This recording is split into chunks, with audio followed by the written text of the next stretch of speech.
think there are many reasons why I like publishing with Biomed Central, and they're all good, positive reasons.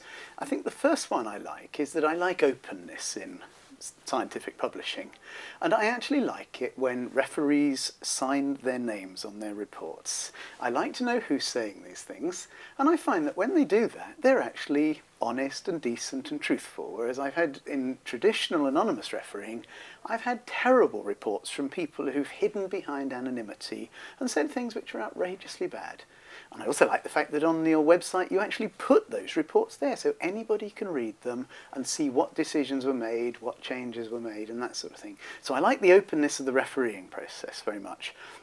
I also like the fact, and I think it's terribly important, that anybody can read these articles.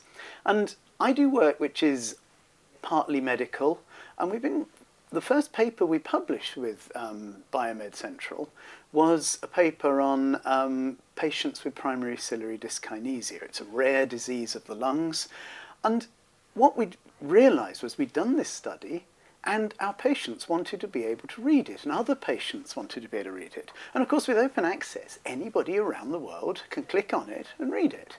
And I've had emails from people in Brazil and America and India who've got the condition, and they've said, I read your research on Biomed Central. And that seems to be terribly important. Research in patients, particularly where the patients have helped, shouldn't be locked away from the patients themselves. Apart from that, I think it's a very fast process. I had my sixth paper published just yesterday on the medical education, Biomed Central medical education, and I had an email at about 4 o'clock saying, could I just confirm that the figures were fine? I clicked on them, and an email came back that said, your paper is now published. And indeed, when I looked, it was, and I looked again this morning, and 45 people had already looked at my paper.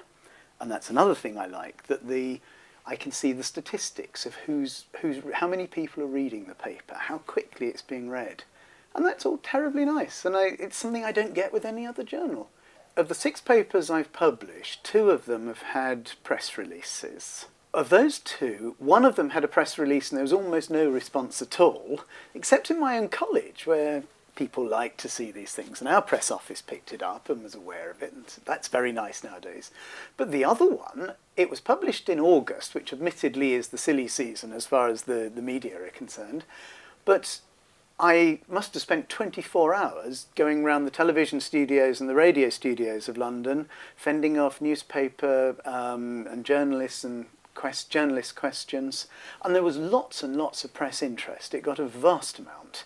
And that paper now, I think when I looked at the statistics a while ago, it was somewhere just under 21,000 people had read the paper. I don't know how many people read my papers in The Lancet or the British Medical Journal or other journals like that. I really have no idea. Whereas here I know precisely 21,000 people. And that's a good number. I was very, very impressed.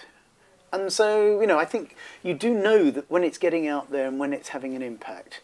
Whereas, you open your copy of the Lancet and you see your paper there, and then you think, I wonder if somebody's going to email me. I wonder if anybody's reading this. And if you're lucky, somebody emails you and said, I liked it. But otherwise, you have no idea. One of the other things I like so much about the Biomed Central system is, of course, it's entirely electronic. And what that means is that there's no limit to the size of the papers you can publish. I write stuff for conventional print journals. I write a long paper, and the editor says we like it, but we want it to be a quarter of its current length. So I leave stuff out, and then I get criticised because I haven't put that stuff in. With Biomed Central, in effect, your papers can be infinitely long. Now, of course, you don't make them that, but you can put in supplementary material, you can add in additional analyses and so on, and there's no limit to how long the paper can be. So you can actually give the reader what they want. You have the paper, which is relatively short, and there's other additional stuff which anybody can use as they want. And as a scientist, I like that. Open access is just one of those things that should be a given as far as scientific research is concerned. Science works on an open interchange of ideas. And if things aren't available, then ideas aren't being interchanged. I think it was Oscar Wilde who said something like, the only thing worse than being talked about is not being talked about. Now, scientists want to be talked about. They want their ideas to be talked about by other scientists, other people, and open access promotes that. Why should you do something really interesting and hide it away so nobody can see it? Doesn't seem any point in it. So I think open access is just the way science should be.